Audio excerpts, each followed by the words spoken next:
Y vamos a hablar de algo que es teatro, es literatura, es performance, es historia de vida. Estoy hablando de Testosterona, un espectáculo que, creado por Lorena Vega y por su protagonista, entre otros, permite recorrer una historia y muchas. Y nuestro invitado es el escritor, el fundador de Anfibia, el autor, el referente de la crónica y también actor, Cristian Alarcón. ¿Cómo le va? Hola Maxi, ¿cómo estás? Bienvenido. Muchas gracias. Gracias por la visita. Gracias. Bueno, Testosterona en el Astros, mañana la pueden ver, 20 horas, los lunes de marzo.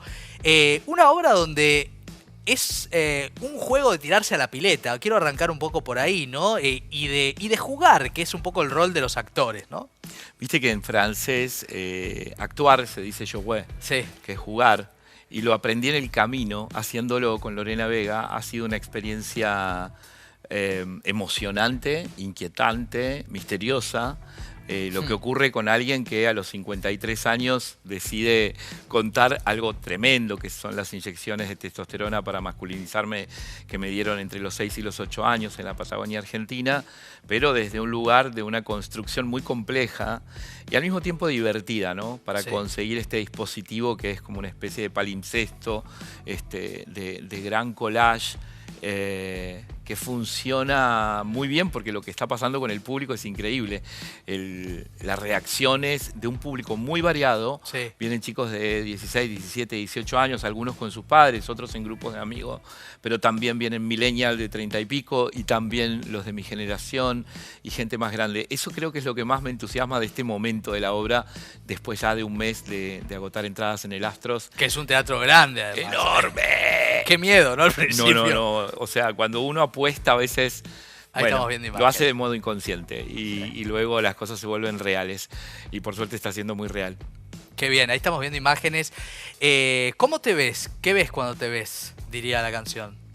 No me veo, es Bueno. muy extraño, aquí me veo, pero Es muy lindo no he lo sido que han capaz ni hecho. siquiera de ver una grabación completa. Ah. Es extrañísima esta situación en la que, por ejemplo, bueno, yo sí, por supuesto, vi fuera de escena esas imágenes que están ahí atrás de la pantalla, Sí. en ese objeto gigantesco creado por Mariana Tirante. Muy lindo eso, ¿eh? Una escenografía maravillosa que le da sentido y que dialoga dramatúrgicamente Sí. con ese texto creado por Lorena y por mí, Sí. que nos permite ir destapando capas a lo largo de cada escena que se van fundiendo y que van produciendo elipsis de sentido que van concluyendo hacia un final que obviamente no vamos a contar. No. Verme me da como vergüenza ajena, me da la misma vergüenza que me da una mala obra de teatro. Y cuando yo tengo el exceso de empatía, y no sé si te pasa, pero soy como la madre de todos los actores y actrices que voy a ver. Claro. Y me pasa esto de... Mi de la amor, estuviste fantástico. No, la dificultad de ver lo que no te gusta. Entonces eso mismo me pasa conmigo. Digo, uy, no me va a gustar. Pero hay algo fantástico en la obra, creo, que es el desparpajo para contar, ¿no? Que es tu arte, entre otros, ¿no? El de contar. Desde el Tercer Paraíso hubo un hilo en Twitter que tuvo mucho impacto el año pasado, donde hay temas vinculados a lo que contás en la obra. Aunque en la obra contás muchos temas, ¿no? Que me parece que eso es interesante. Y también es una obra muy de este tiempo en el sentido de que, ustedes lo dicen en el texto, ¿no? Creo que en el flyer, en el programa de mano. Es Sí. teatro, es performance, es música, porque también bailan. Es un poco todo, ¿no? Es un híbrido contemporáneo que justo viene a hablar de un temón para la época que regresa al calor de las nuevas derechas y de esta experiencia desopilante, bizarra y cruel que estamos viviendo con el gobierno actual en la Argentina, y que es la historia de los mandatos. Claro. Los mandatos que nos han moldeado, los mandatos sociales y que también han sido familiares de cómo supuestamente debemos ser y comportarnos según nuestra condición de varones o mujeres en este Exacto. caso. Pero que muchos otros, no necesariamente miembros de la comunidad LGTBIQ+, sino que muchos otros diferentes o distintos han padecido. Yo diría que una enorme porción de la población ha sufrido un trauma por efecto de la imposición de Exacto. un mandato cultural. Que además uno dirá, bueno, pero es algo que ya se fue modificando. Esta semana, sin ir más lejos, esta semana el vocero presidencial dio a conocer que no se va a poder usar el lenguaje inclusivo, ¿no?, en la administración pública. Me refiero a Manuel Adorne. Y me parece que está bien que el lenguaje también nos permita revelarnos. Porque uno siempre dice, y me parece que esto tiene que ver con la obra, mucho tiene que ver. ¿Quién soy yo para no poder darle entidad a alguien que no se identifica con la A y con la O? En este caso esos mandatos también son, digamos, todo coexiste, es una intertextualidad como si fueran regando la obra, los acontecimientos, ¿no? Bueno, quiero decirles a los que vean este programa que van a ver una obra que está escrita en algunos párrafos en inclusivo, sobre todo porque se habla del uso... No vayan los funcionarios entonces. Sí, bueno, el vocero probablemente no esté de acuerdo y el presidente tampoco. Quiero decir que es interesante para mí la investigación periodística que hicimos en torno a la testosterona como hormona, porque eso nos lleva no solamente al uso eugenésico o biopolítico de control de los cuerpos que se hizo con niños como yo, que teníamos una apariencia más femenina a los 6, 7, 8 años. Ahora tengo testimonios de personas a las que les ocurrió a los 13 años. Claro.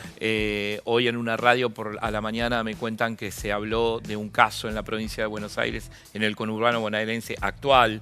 Se habla en otros puntos del país de otros casos. Claro. Evidentemente estamos dando con una obra performática, teatral, con algo que está ocurriendo en la epidermis social y que estaba completamente acallado. Sí. Por lo tanto, tiene también de interesante esto, que hay un uso paradojal, actual y contemporáneo de la hormona, que es el de las personas que transicionan de mujeres a varones trans, o a personas no binarias que deciden no identificarse ni con el rol femenino ni con el masculino. Y tienen el absoluto derecho de ser nombradas, por lo tanto, por supuesto, hay somos lacanianos, además. Sí, lo que no se nombra no existe. De modo que esta distracción de la política real, que también opera como una distracción, creo yo, del avance sobre nuestras economías y nuestra estabilidad como familias y como sujetos que intentamos sobrevivir en un país que pareciera derrumbarse económicamente, dejando afuera a millones y millones de personas. Creo que es sustancial comprender que en esa eliminación del lenguaje hay otro tipo de eliminaciones en marcha, y que es la eliminación del otro lisa y llanamente. Claro. Entonces, el lenguaje significa y es política, pero no es solamente una letra o el modo de mencionar a un otro, es el otro, ¿no? Claro, sí, está muy bien. Es bueno pensar estas cosas que en general quedan de lado en todos los temas que hablamos, ¿no?, cotidianamente, y digo, en los medios también, uno se mira hacia adentro. Y vos sabés que justo la obra habla sobre el lenguaje mucho, es una reflexión sobre el lenguaje, porque nosotros vamos en un camino paralelo al de la narrativa de este niño testosteronado para masculinizarlo, hacia la botánica, que es algo que traemos de la novela de la que hablamos en este mismo estudio hace 1 año y medio. El tercer paraíso. El tercer paraíso, que es una novela botánica que yo escribí, y en donde aparece una figura para mí paradigmática en muchos sentidos de los orígenes de esta América Latina que somos, que es Alexander von Humboldt, y también Carlos Linneo, que es el sueco que renombró todo lo viviente sobre la Tierra en latín, ¿no? Y hay toda una reflexión en torno a nuestro origen botánico con nuestras plantas originarias. Yo hablo en un momento en la obra en Nahuatl, ¿no? Y renombro las plantas en Nahuatl para reflexionar sobre cuál es el poder del lenguaje, ¿no? El lenguaje que es capaz de cambiar la respiración de un cuerpo. Y además, ¿quién tiene la potestad de determinar con el lenguaje para un lado o para el otro? Son capas de sentido, ¿no?, que tenemos también como un mandato semántico, ¿no? Las batallas semánticas no se dan mucho en la República Argentina, pero son muy necesarias porque tienen a las personas y a los derechos de las personas detrás. También pienso en todo esto, ¿no? En esta posibilidad de hacer una obra que también pienso que tiene mucho de masterclass, ¿no?, en algunos sentidos. Porque uno va y aprende cosas y dice, ay, esto, mira, nunca se me cruzó por ninguna órbita. Y sin embargo, todo queda en la historia de ese chico que es el hombre y que es tantos y tantas. Y tantes, vamos a decirlo como debe ser. Ahora, también quiero aprovechar a tu rol de creador, en este caso de Anfibia. Y a una reflexión sobre lo no dicho que Anfibia también para los que no conocen Anfibia, entren en la web y se les abre la cabeza, ¿no? Porque escriben sobre temas muy interesantes desde otras ópticas siempre. Revista Anfibia en Instagram. Revista Anfibia en que Instagram. Creo que es el modo más fácil de acceder, quizás al tener un panorama. Claro, que te llega además, Sí, ¿no? Como llega de modo que después quedan conectados. Exacto. Y lo que digo es también lo importante de que los espacios narrativos toquen temas, así como pasa en esta obra, también a través de otros recursos, ¿no? Anfibia, que la pensaba esta mañana en el diálogo con un académico español que me entrevistaba para un libro sobre el futuro del periodismo. Él estaba hablando con distintos directores de medios del mundo y teníamos ese diálogo pendiente. Y lo que yo le planteaba es que encontraba en Anfibia en este momento tan desafiante para cubrir la realidad una metáfora, pero en terreno, para desarrollar esta idea de lo transicional, ¿no? De lo trans, ya no solamente como lo trans en términos de las identidades de género, sino lo trans como una posibilidad de comprender un presente que se nos escapa de las manos. Total. Y que nos obliga a una maleabilidad, a una mutación, a una condición mutante sin la cual corremos serios riesgos de quedar atrapados en la oposición binaria en todos los sentidos, y no solamente en torno a la cuestión masculino-femenino, ¿no? Lo trans, pensando que esta revista que tiene 11 años y que está hecha en alianza con la Universidad Nacional de San Martín, una universidad que, como todas las universidades del país, en este momento está en la mira de este gobierno y que corre peligro, como corremos peligro, digamos, todos los que trabajamos en torno a la idea del conocimiento y la cultura, pero que a pesar de quizás haber consolidado un grupo enorme de lectores, porque la revista tiene alrededor de 1 millón de visitas y lecturas anuales y va creciendo siempre, necesita reinventarse. El momento que atraviesa en este momento mi equipo es un momento acuciante, porque necesitamos volver a pensar el periodismo de cara al desafío que significa la cobertura de esta enorme caída política, social, cultural y de las amenazas que estamos transitando. Y también del propio descreimiento al periodismo, ¿no? Digo, hay una distancia de muchísimas personas, millones de personas que ya no creen en las fórmulas históricas del periodismo, ¿no? Por el amarillismo, por el minuto a minuto que condiciona las temáticas, digo. Y en Anfibia uno lo que entiende es que podés parar la pelota y mirar con otra óptica. Y ahí quiero tomarme un poco, porque a esto iba mi pregunta originalmente, pero me fui por las ramas, ya que hablamos de botánica. ¿A qué panorama ves a futuro? Si el periodismo va a tener que modificar herramientas, ¿para dónde va la cosa? Bueno, yo creo que ahí hay algo clave. Además de lo mutante, ¿no? Sí, en la idea de experimentación, ¿no? Testosterona es quizás el resultado más extremo de una experimentación entre el periodismo y el arte, que comenzó hace 7 años con el Laboratorio de Periodismo Performático, que creamos con Sol Diginerstein, Julieta Antuch de Casa Sofía, y en el que trabajó primero Fernando Rubio y luego Lorena Vega. Es decir, un cúmulo de voluntades individuales que lograron crear un colectivo co-creador que nos permitió primero montar casi 10 performances en distintos temas, algunas callejeras, otras escénicas, y ahora esto que ocurre en un lugar de una centralidad tremenda como el Astros en Calle Corrientes, pero después de esa larga experiencia, para poder decir lo indecible. Yo no sé si hubiera podido contar mi historia como niño inyectado con testosterona en una crónica de Anfibia o de cualquier otro medio. De hecho, no lo hice. No lo hiciste. Apenas lo hay hiciste un en Twitter. poema. Y hay un poema publicado en Cuerpo, el libro de Anfibia. Después hay un párrafo en la novela El Tercer Paraíso.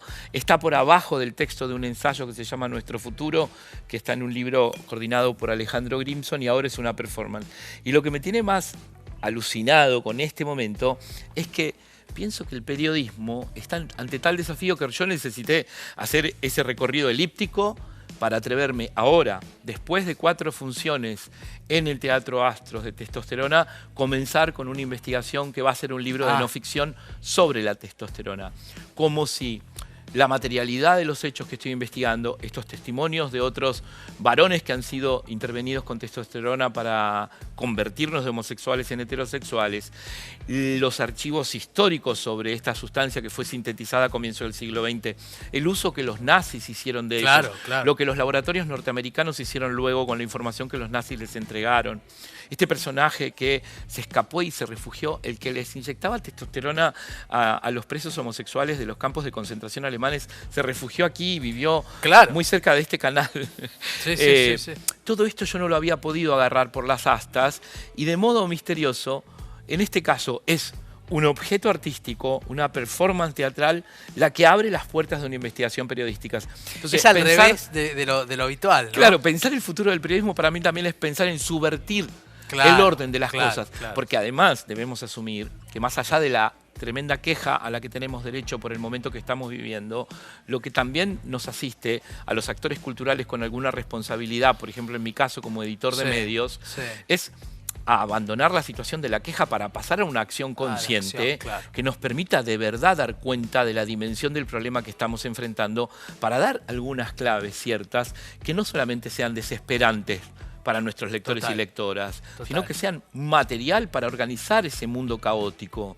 Tenemos que darle la posibilidad a las personas que consumen nuestro periodismo de sentirse de un modo más confortable, de que, digamos, que ofrezcamos no solamente el titular que desespera, la letanía sobre la recesión que nos está carcomiendo, sino los marcos para poder pensarnos de manera que nos veamos en el futuro como sobrevivientes y no en la desazón del fin del mundo, que es algo con lo que comienza Totalmente. El fin del mundo, dice todo el tiempo, como un leitmotiv. Te quiero preguntar dos cosas antes de cerrar. La primera que te quiero preguntar, Cristian, es como hombre ya de teatro, pues ya lo eras, pero ahora no podés esquivar y decir, no, bueno, no soy un hombre de teatro. ¿Qué viste que te haya volado la cabeza en los últimos meses? Puede no estar en cartel, pero nos gusta esta intertextualidad también. Vos sabés que tuve la fortuna de ver en Madrid este invierno de ellos, El corazón del daño. Todavía no la pude ir a ver acá. Espero que quizás pronto venga a vernos Tantanián, porque también me gustaría saber lo que Alejandro y su gente piensan de testosterona. Estamos hablando de la obra que Marilú Marini hace maravillosa sobre María Negroni, ¿no? Sí, una brillante adaptación de un libro complejo y hermoso, ¿no? Sí, claro. El modo en que una actriz total como Marilú Marini logra encarnar esa mujer, ese relato, sola en escena, con una escenografía de Oria Pupo que es tan elegante como sofisticada y bella, depurada, ¿no? Muy al estilo de Oria, y la capacidad inmensa de lo teatral de terminar emocionando más que muchas otras cosas. Porque lo que yo descubro en mi propia experiencia teatral, porque con Lorena, más allá de lo performático, hay mucho teatro en escena. Sí, claro. ¿Viste? Hubo mucha discusión sobre si decirle al público para invitarlo a vernos en el teatro, vengan a ver una performance o vengan a ver una obra de teatro. Es cierto que es híbrida y no es ni lo uno ni lo otro, pero debo reconocer que la impronta teatral está. Sí, claro. Y lo que descubrí es esto, la posibilidad de los cuerpos en escena de ofrecer la oportunidad a los espectadores de emocionarse con el propio cuerpo. Es decir, una experiencia física. No se trata de una experiencia cognitiva, no se trata de una experiencia solamente emocional o intelectual, como puede ocurrir con otras artes. Se trata de una experiencia física y lo que me pasó con El corazón del daño es que me agarró desprevenido como debe ocurrir. Claro, es que uno se está riendo en la obra que Marilú Marini nos hace generar un hecho memorable para toda la vida. Uno está riendo y en un momento está en otra emoción, ¿no? Hay una cosa subrepticia y mágica, ¿no? Bueno, me pasó con Fuck Me de Marina Otero, pero fui a ver las últimas, ya no está en Buenos Aires, pero la verdad que también allí, de un modo tan diferente, unos otros cuerpos desnudos apareciendo entre el público y luego bailando, con ella encarnándose a sí misma, también aprendí mucho de eso, pero no. Este doblez que hay en lo performático en donde uno es uno pero es otro, siendo uno mismo, esa paradoja tremenda que también me emocionó mucho. Bueno, nos quedamos sin tiempo, pero quiero pasar el aviso. Lunes, 20 horas en el Astros. Exacto, y ahora también podemos decir que vamos a estar en abril. Muy bien. También los lunes, así que qué bueno, bárbaro. Saquen sus entradas porque se terminan. Ahora ya para la próxima quedan pocas. Bueno, sí, además el Astros tiene una programación, es como el picadero. Todo lo que está en el Astros divino, en este momento vale es maravilloso, me da mucha alegría compartir. Bueno, la emoción de por ejemplo, tener al lado a las Marulas en el camerín de al lado, Sí, ¿viste? claro. Me siento más que Con lo que el Ría orgulloso. hace. Bueno, Cristian, un gustazo como siempre. ¿Eh? Gracias, y muchas gracias. felicitaciones. La paso muy bien acá, Maxi, gracias. Realmente un lujo porque es un gran creador Cristian Alarcón y lo que hace es una obra que nos modifica, que es lo que necesitamos del arte, que nos pasen cosas definitivamente en un mundo donde a veces no pasa nada, también en el teatro a veces no pasa nada, eso es lo que nos padecemos.